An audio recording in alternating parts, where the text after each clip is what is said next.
Hi guys, I get five guy vai go behave share.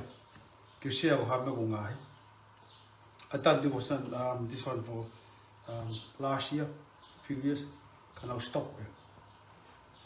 I'll never smoothly winter time. If I go guy go need oxide of it. Shop. Say if I go I will have family. Nong I have I go đi bỏ, but now win, but now sai. Quite a meal now sai. Oxide cái ngày mà haka therapy, diabetes, cancer, everything. Còn số thì cũng meal cái này.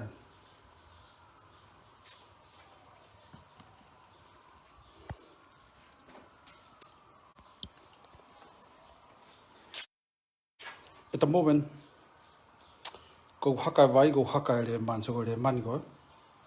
Was prepare. Boku jinja, ko garlic be mo turmeric, ko tama be nawa.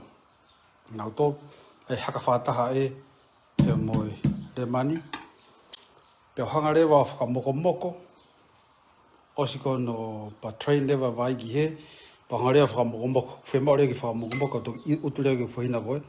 Pa do hangare vai nu every day. I got 1 cup in the morning before I go breakfast. Empty tummy. Pakono for 1 bell. Because for hina go ogulita nimba 0.2 or something like that. I go hang up to vai. But at the moment go gulutonga poile vai. I go lita 1.5 approximately 1.5. I go hang off a little vai, or hang a river toffee money. Fat on my guy, hang a river hakado. We'll see what's happening.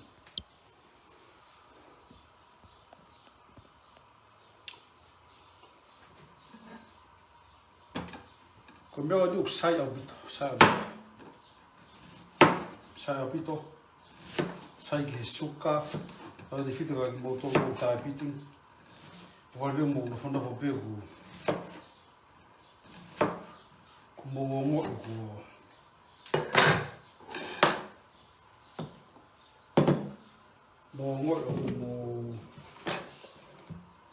me ni mo ta ni hari mo ta vai ya o so go ya que mo vai ha me ta vai ya be ya mo to.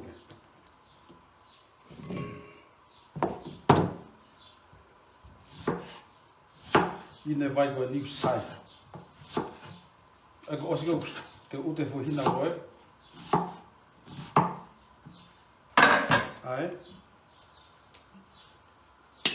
Half the lelei mahina taha.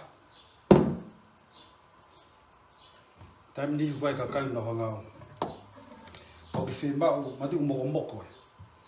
Ko ke a mo ko ke fema ke e gai mo hon yo ta i ke sai mo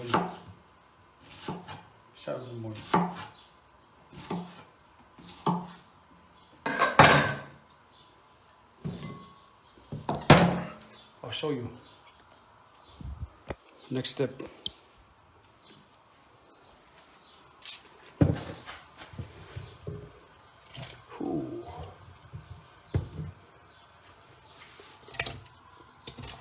Ouch. For the money, yeah? Yeah. Ko kari ke jinja be moi.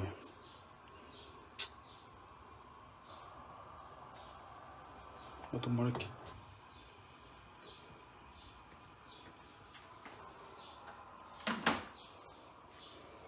Ine me goni. Ta tu.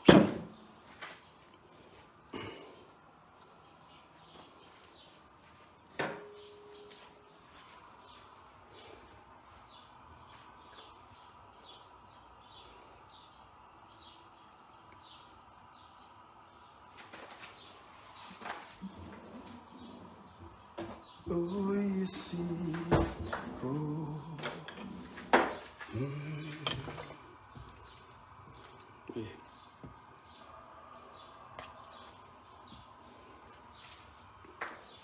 Sui o haka i au ke molo bito.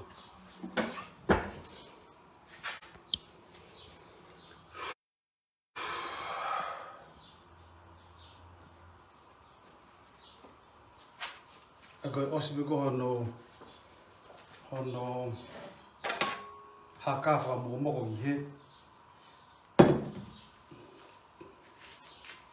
Ato utu leke whaina soata.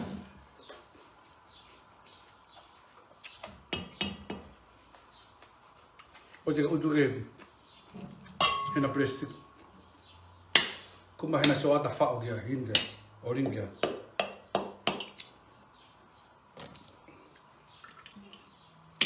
Linga whaina soata. Ngā ke tolonga ke inu mo pe everyday. Ua whao ke plastic, ua utu ke plastic. Ko ngā ko hangai whaka moko. E ko mana wasi nā pāe fo hina soata na utu. Nega, Sorry.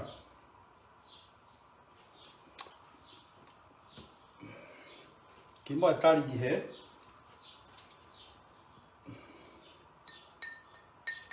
Pare soma ki he. Ko apple cider vinegar.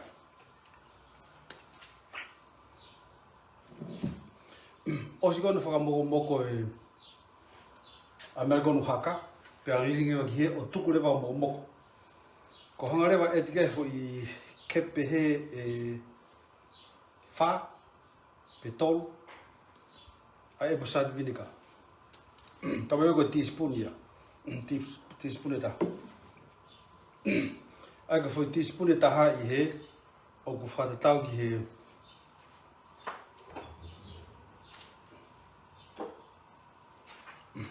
ipu vai behe hipu, fo i teaspoon e taha. Ka ko hanga eti e ai sisi be o ngahe ko apple cider vinegar ko ni o ko sia i pe tumari ki ai be mo chincha ai matu ko umea ko nu na hanga remove free radical go ta sino to fama to kansa ai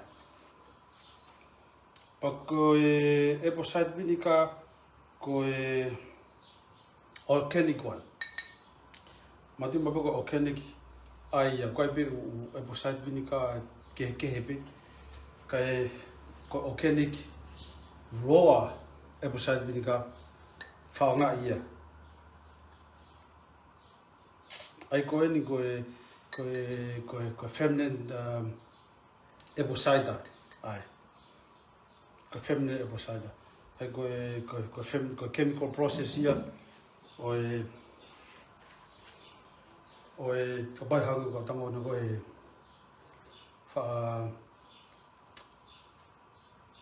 ai he chemistry, ai chemical process ko o ka halo o fermentation. Ai ko chemical process ia. Ai ko fermentation bo feminine. Ai ko ka tango ko diabetes.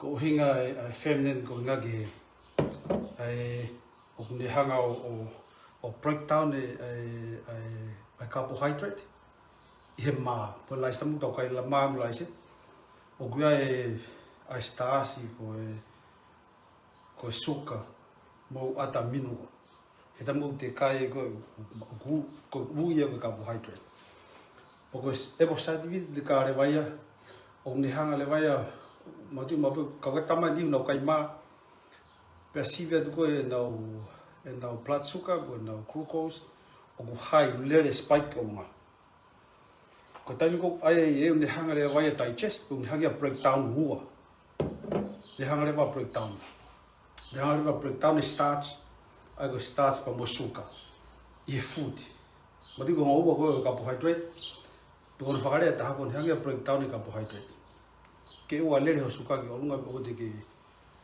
ha ko mea ki fa vai ai fa ni mo dem ni nga ilo ho mea na kai high starch o high carbohydrate ai spike level al level suka ki olunga pa ki tamu no elo ko ki ni mo ki tu ta kai elo ke me to a ve tu ko mea ko ya haka vai ko ni inu ai ko tam ko mo ko ai Pau et lewa kia ye, ko no hunga o ete moko ngā ko good bacteria he, o ngau survive be I he cold. Ko heat lewa din hangia tamte. Ai ke whemau ke ete ki vai hene hot, ke he mawhana, unga he mate a good bacteria ko fermentation ya. Ako iyo. Ko mea tahe.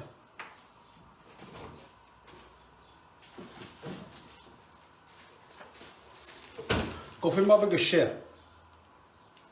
Ko whatau mo be ko probiotic ko fermentation ai milk. Ai fermentation milk. Ko e probiotic a ko tatapu hango e. Ko good bacteria. Ko mea o good bacteria. O ko help ke digest ko e tausino.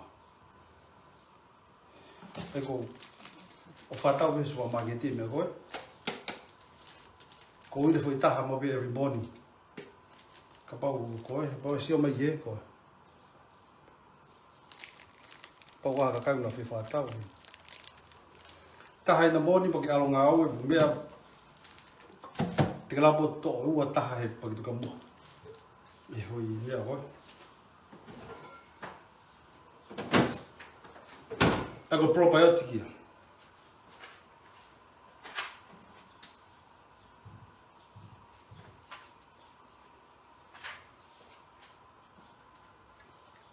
Oh. Ako ino ko ifo. Ifo.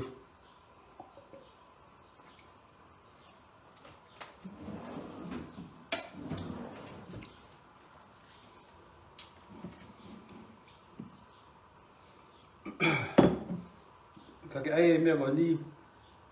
Ine mea ko ni sai. Ko mea pe ke share. Ke share ke kakai. Ngā koe. Tau noha te mamani o ni. Tau e whita tuk tau mai nusilani. Ko ko futoa ngā putu ke health. Ko futoa ngā putu ke health. Ngā taha pe. Tau nusilani lahi mea tau kai. Lahi tau kai ko nau. Ko nau suka. Whera de suka. Lahi suka. Ko ngā nau peheu koe o glawa pi mo lose weight e.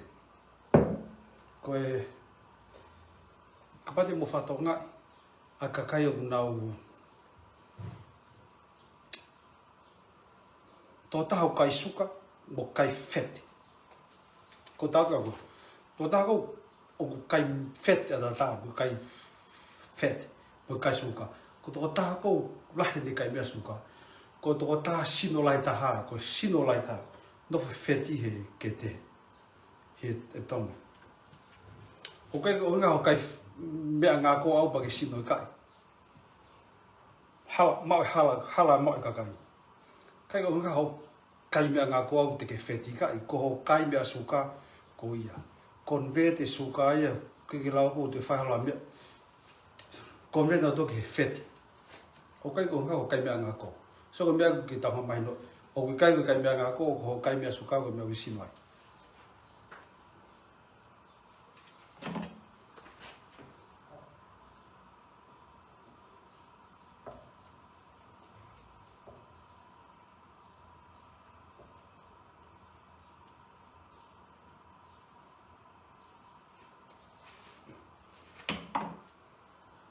So hoi ngoe, ipu. Pake enjoy be tau kai mea tonga. No tau kai manioke. Kai maa, ma tu kai maa mi Malaysia mea ke sai. Nga ko carbohydrate mi he, carbohydrate mi he. O lai. Spike level ho suka ki o lunga. Pake no whakawha o kau koe. Nanga whiko haho mea nai kai ni. Pihe ai o. Ko no mea be whai ke breakdown ni mea ko ia. Koe kau tamau nau winu e every morning, sai abuta. Au, matu ino ke emi tami. Every morning i mea koe, e po side windaka, o kene ki. Ki teaspoon e taha, 1 teaspoon ki he mea, Kabau fu malo hi. Pag hangatai luti, aku hangatai luti ege. Heko concentrated. Aku ia ni kapati whatau e eposite vinika. Pake whatau a sepo eposite vinika. O guia e mea o ase ko contain mata. Yeah? O ase ko contain mata. Kono hinga mata e kono penu. Ko penu. Kwa eposite vinika ni o na hangato siga ma no. Kai whatau ha eposite vinika pake sioi o guroa o kene pea o na contain ta mata. Ko hinga mata e mea ko hinga ko penu. Ko ba dik sioma ki dik sioma ki ko si e. Na hu mata.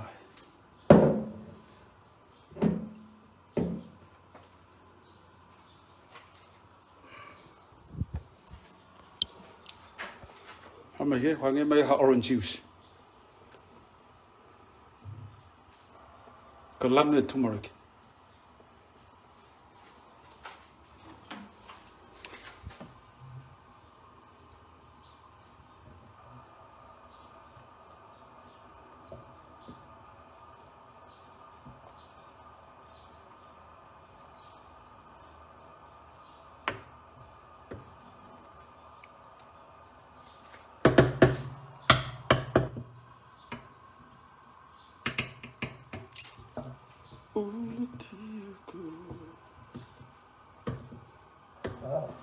Tia de la bo ai ho supo.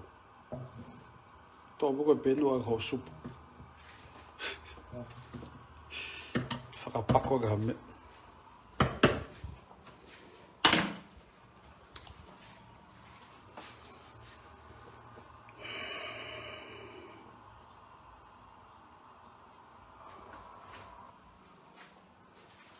Ti you go.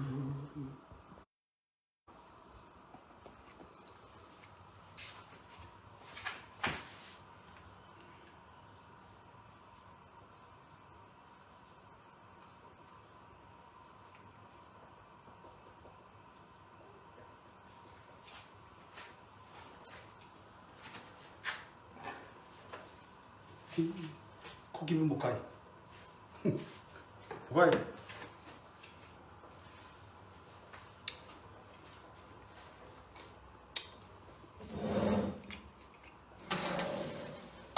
O kai mira ko kimchi. Ko kimchi na alo kai e fare korea. Ko femne dia o ko femne dia o kabisi. An hanto ai kabisi mo e citric acid. Femne dia. Ako mea ko raw. Ko te hanga ko femne ha mea raw.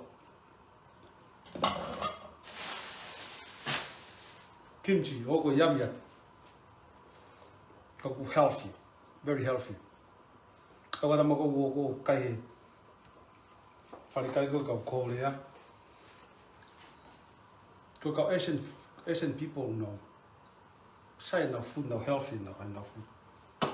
O ko me ko kimchi ko ka pisi blanu. Me hanga te mata sauce wa ya. Ko femne dia. Ai tolong ai ya. Ko good bacteria. Good bacteria. Ko live bacteria. Ko bacteria mo.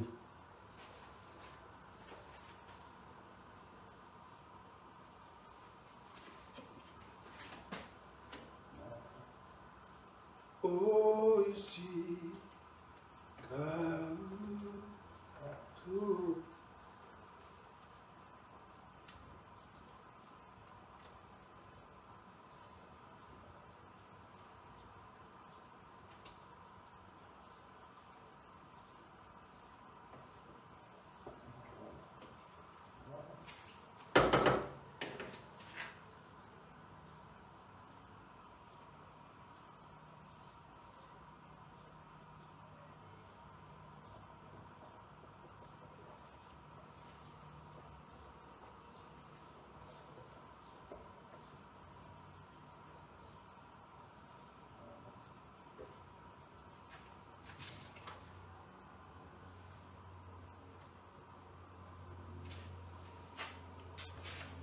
moha kariki.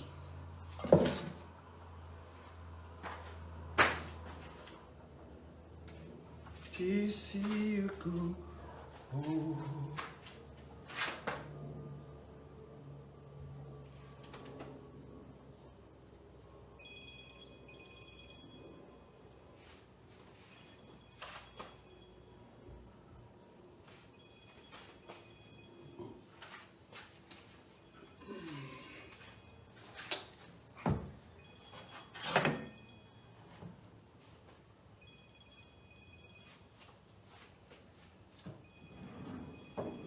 Digo. Ja. Dan heb ik wat heel willen.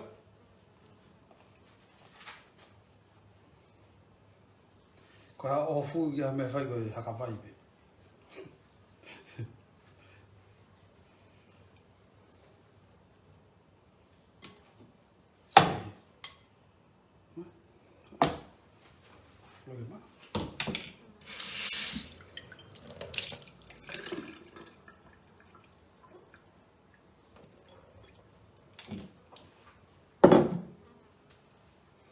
Ise isa koto.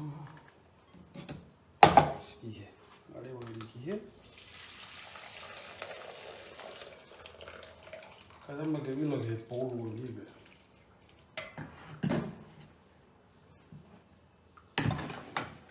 Eu saí he pe mafana. I think so.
Eu zie op hier.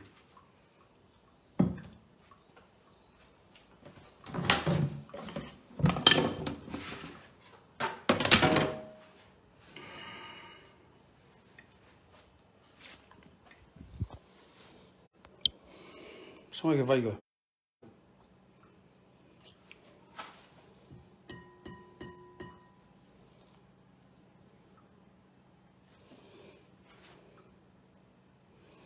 Took a moko, about 8 lever gear, maybe 4 or 3 cap. Hit the moko bito. Sabat the 8 lever gear.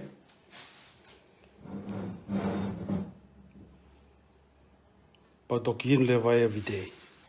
Taha do haka da vai. Time. Anyway. Of what family? Friends, bye.